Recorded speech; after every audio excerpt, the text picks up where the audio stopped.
maa ngi am mbégte bu baax ci ànd ak ngeen ànd ak ñun fii ci Kolere TV tey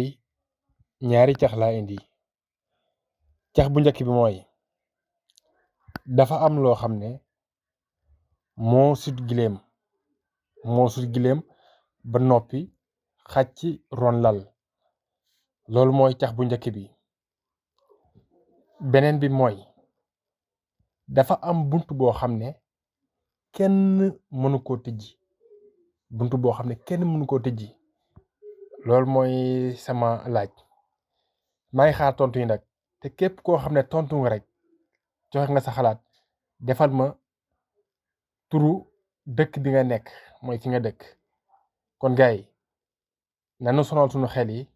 ndaxte xel jëriñu lu dul xalaat. xaar leen ñu ci sunu beneen numéro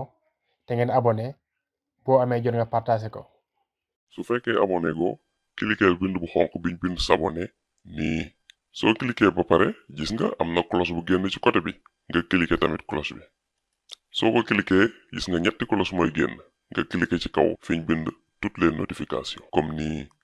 soo ko defee abonné nga ci canal bi activer nga notification yi lan moo ci des bala ngaa dem muy loxo bi jëm ci kaw def ok jëm ci kaw nga cliquer ko wane ni aimé nga vidéo bi te lii nag doo ci fay dara te dinañu jàppale ci liggéey bi ñuy def.